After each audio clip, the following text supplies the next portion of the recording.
Yeah, so here I am again, sitting comfortably, smelling really good, using one of my fragrances, Terre de Hermes from fragrancegardencollection.co.za. Smelling good. See what I did there? You didn't even notice subliminal advertising, like subtle advertising. You didn't even realize that that was an advert. How about that? So hey, you get to learn these things, eh? I'm experienced. Over the years, you learn how to like sneak in an advert. Fragrancegardencollection.co.za. Yeah, give it a try. Not feeling so good. I'm smelling good, but not feeling so good. I tell you, I'm very disappointed with myself. And I could let it get to me. It could weigh me down. No pun intended. I weighed myself this morning. I think I'm feeling trimmer and fitter. I've weighed myself 135.1 kilograms. Isn't that disgusting? Isn't that shocking? It's shocking. So how do you keep going? How do I not get demoralized? Listen, I've lost the weight before. It's just obviously this three fried eggs in the morning with a bit of cheddar cheese and a little doblet or dabble, whatever, of chutney. Obviously not a good diet. With the cashew nuts. Cashew nuts, obviously, very fattening. Who knew? So lesson learnt. Don't do what I do. So I've got to cut down. Got to cut down. Went to a braai last. Speaking of cutting down, so I go to this braai last night. I get invited to a braai. First of all, so long story. Bernice had to take the dog to the vet. The one dog, Joey, tore 2 nails out of blood, you name it. So Bernice was going to make the coleslaw salad. So I had to make the coleslaw salad. The recipe, I can't find the recipe. So anyway, I'm late. I arrive at the braai 45 minutes late. Now, I don't like to be late, but 45 minutes, I think is half an hour is acceptable. 45 minutes is probably pushing it. I arrive with my coleslaw salad. Everybody's eaten already. I say, Steve, but everyone's eaten. And he said, no. He's been very diplomatic. He realizes, you can't. Oh, Damon, everyone's eaten. What are you going to do with your big salad? So you know what? I do what any reasonable person does. I think I polished off half that salad myself. And then I took the salad home, and I had some more, and Bernice had some more, and now it's just, there isn't much left of that coleslaw salad. Listen, it had to be done. But with that kind of attitude and with that kind of behavior, no wonder I weigh 135.1 kilograms. I thought I'd pace myself at the braai. I just had the one sausage roll, one burrie. There was 2 burries in the roll. I kept on getting offered, do you want more, Damon? And I all smugly, no, I'm trying to lose weight. I'm like, suddenly I'm like, David Beckham without the tattoos and more intelligence. And then they pull it out. There's a apple pie. They didn't call it apple tart. They call it apple. The most delicious apple pie I've ever eaten in my life. Turns out it's a family recipe. I'm gonna ask them for that recipe. People are very weird about recipes. You ask them for a recipe. Some people are flattered. Oh, I'm so flattered. I'll give you the recipe. Only too happy. And then you get some people, no, family secret. My grandmother held on to this recipe through the Holocaust, kind of thing. She had the recipe written down on special. She had to eat the paper and then poo it out and then keep it secret and then terrible what people. I just watched the documentary. Lovely, pleasant Holocaust documentary. You must watch Holocaust documentaries, That's what this woman, she had some diamonds. That's what she kept on doing. She kept the diamonds through Auschwitz. She survived. She kept on swallowing the diamonds, passing them out through her tochus, putting them, 3 years. Yeah, she survived. She kept on swallowing the diamonds, taking them out. So, oh, yeah. And then through all of this, Bernice and I are watching this, and she says, pause. Doesn't this remind you of Pulp Fiction, where Christopher Walken's character talks about the watch, he kept the watch up his backside in some bamboo cage in Vietnam. Not the same. He never swallowed the watch. He stooped up his tochas. Different story, different scenario.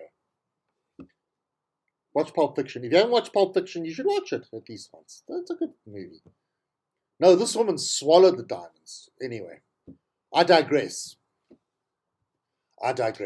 Why am I watching Holocaust documentaries? I've always, can't say the word enjoyed, I appreciate.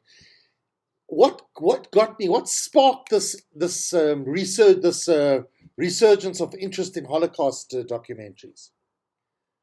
Because of all this COVID mask rhetoric, these anti-maskers and these anti-vaccine, this is not Nazi Germany, you can't force me to have the vaccine, all that crap. Thought to myself, let me just remind myself what the real bloody Nazi Germany, the real Holland, these people are so ignorant. It annoys me, it makes me angry.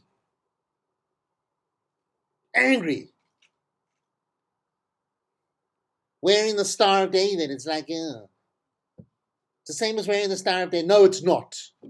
Just get the damn vaccine. Idiot. Lots of idiots. They're still protesting. They're protesting all the time. Damn it.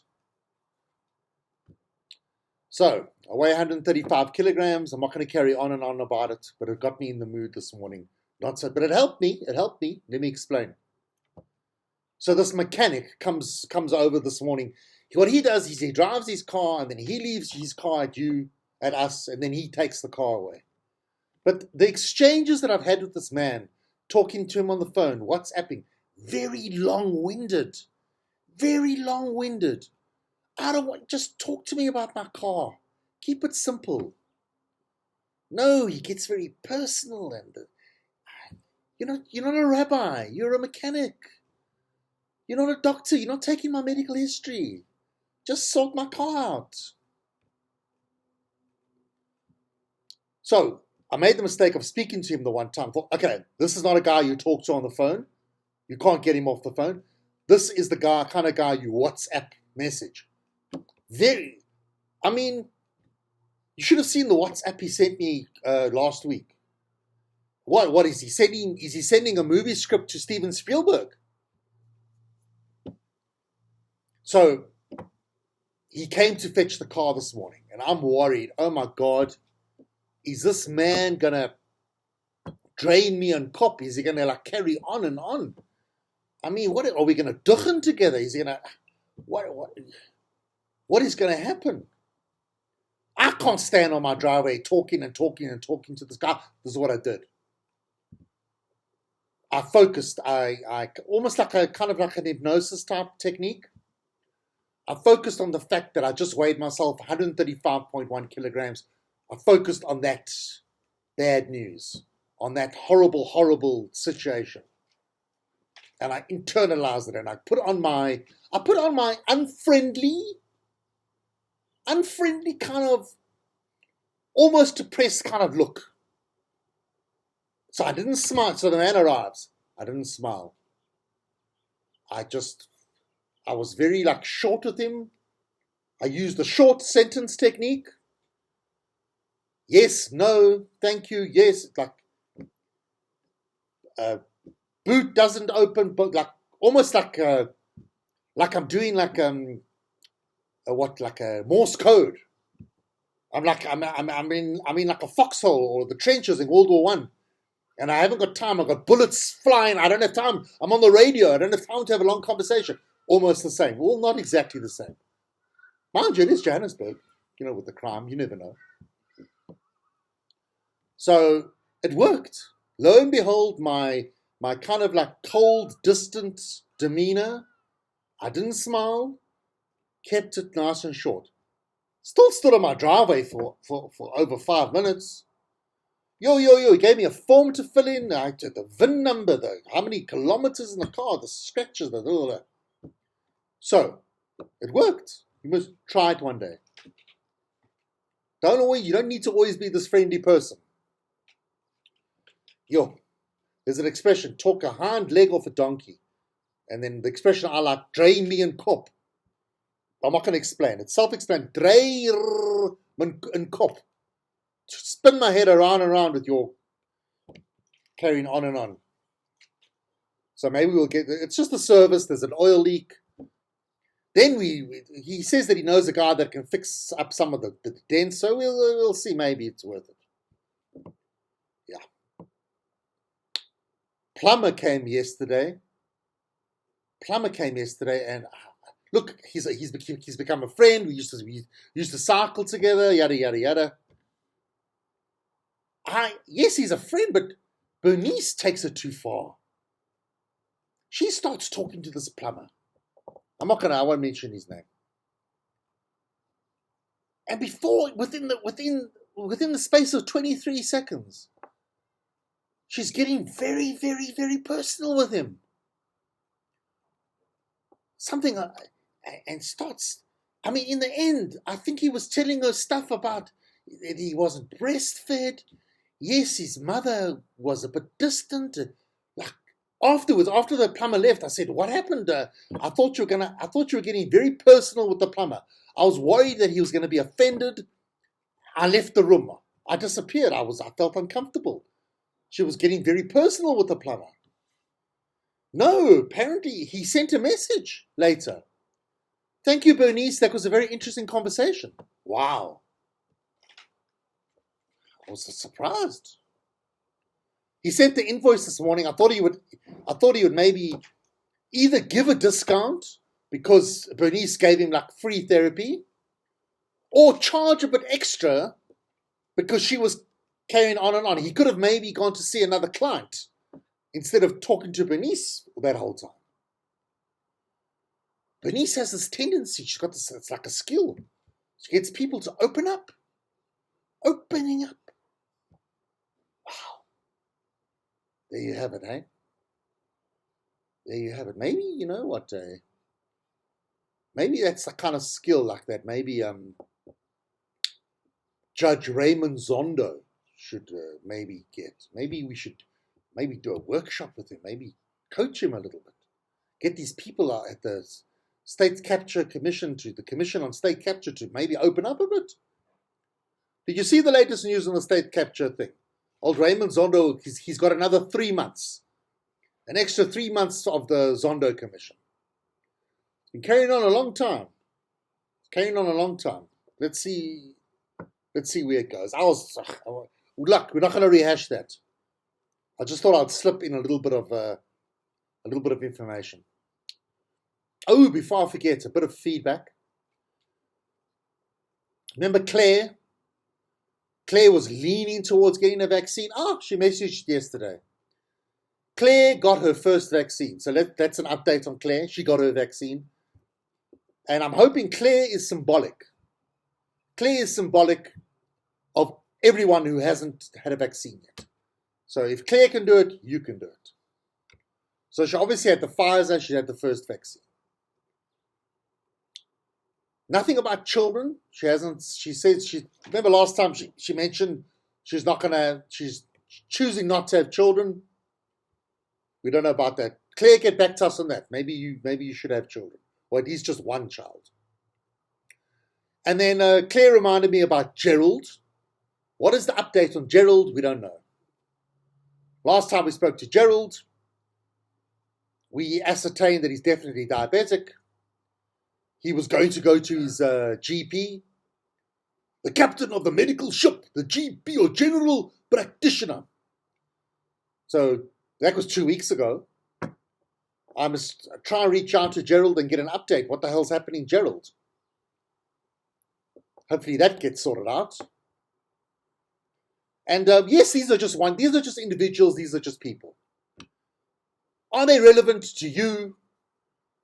The answer to that question is yes. Because it's relevant to, it's a worldwide phenomenon. The whole vaccine issue and diabetes. So the problem, one of the things about the one negative thing about all the attention on vaccines, on COVID-19, other diseases are forgotten about. And unfortunately, some of these anti-vaxxers and these Meshuggahs, they'll use that as one of their arguments about you. Let's not make a big fuss about COVID. What about all the other diseases? You can do both. You can give COVID and the vaccines lots of attention, but don't forget about other diseases. And that's the way I see it. So it's election season, and there's always something going on with elections. So what? We've got the local municipal elections. 1st of November, try not to forget. Now, the DA came up twice on my little news feed. This was yesterday. So the Democratic Alliance wants government to end the COVID-19 lockdown and let the country return to normal life. Party leader John Steenhuisen says a sufficient number of people have taken their jabs. Well, the thing is, John, President Ramaphosa, I know he's not perfect. You know, he makes mistakes. Zweli Mkhize. We'll talk about Zweli Mkhize maybe if I get a chance. But he's not acting alone. The government is actually, you know, there's a whole COVID council with doctors and experts on viruses and epidemiology and public health. It's a committee. And they say that there isn't a sufficient number of people yet who have taken their jabs. I think you need 80% or 75% of the population vaccinated, I think. At the moment, we haven't come close. I don't even think we're at 40%. So, John, leave this kind of thing to the experts. People, you know, you've just got matric, John. No offense.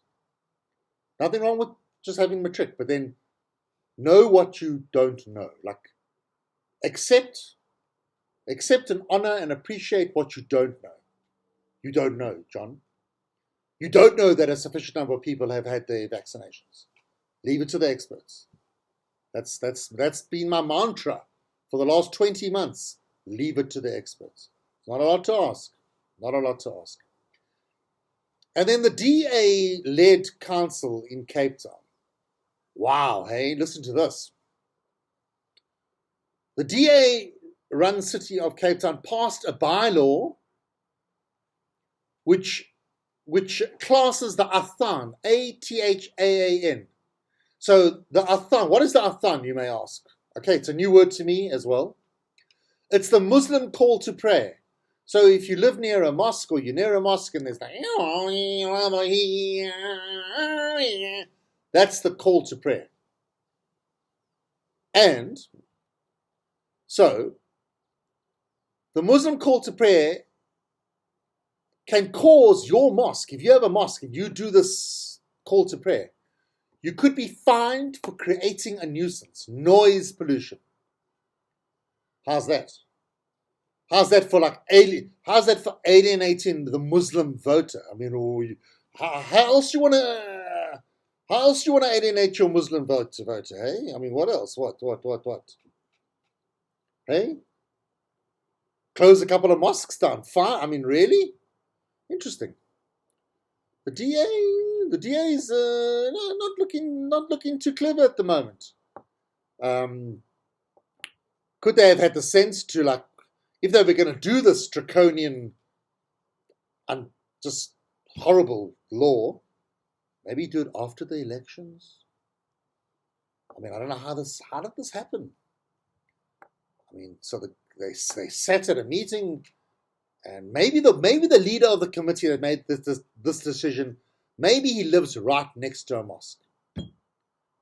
And this is an opportunity to get rid of this noise nuisance. And maybe this is the reason why he's on the City Council of Cape Town. Maybe this is the reason why he joined the mosque. So if you live in Cape Town and you're thinking of voting DA, just think of what next? What next are they going to do? What next are they going to implement? Personally, this is the kind of thing that can be taken to the Constitutional Court, I think. Infringement on religious freedom. Religious freedom versus a little bit of noise. You know, the Muslim call to prayer, how long is it? What have you timed it? I've never timed it. How long is it? It's not that long, is it? A minute? You know, if they did it all the time, I understand. But, okay, so watch the space. What next? It's like, I don't know whether it's just, maybe I'm biased. I could be biased, but I just seem to find silly things that the DA do. But having said that, silly things that President Ramaphosa does. So, yesterday they released the findings of the investigation into digital vibes. That's the whole drama, the corruption involving Dr. Zweli Mkhize, former Minister of Health. And he has been implicated. His family have been implicated. He should be going to jail. Should be going to jail. But now what did Cyril Ramaphosa say? How could I now find it? This is what President Ramaphosa said of Zweli Mkhize. He has served the nation well. And I think as much as we want to be gung-ho and send him to the gallows, obviously a figure of speech, we don't have the gallows anymore, we need to also recognize some of the things that he has done. Some of the crazy, isn't that bizarre? Isn't that bizarre? I mean, so Zweli Mkhize stole, misappropriated, lied, over 150 million rand, and President Ramaphosa says he has served the nation well. Isn't that? I don't know what to say. It's rather strange. But let's finish off on a happy note. Well, kind of like a relief. You know, in the spirit of comic relief, in the spirit of entertainment, Carl Neus is back. I thought that was the end of Carl Neus. How's this? The ANC has reinstated his membership. Listen to this, the reason. The ANC constitution states that the suspension of his party membership lapsed. So the suspension of his party membership lapsed as he was not charged within 30 days of his temporary suspension. Loophole, technicality. They never got round to actually charge him. So the Carl Neus entertainment will carry on. And I promise I will do my best to keep you up to date.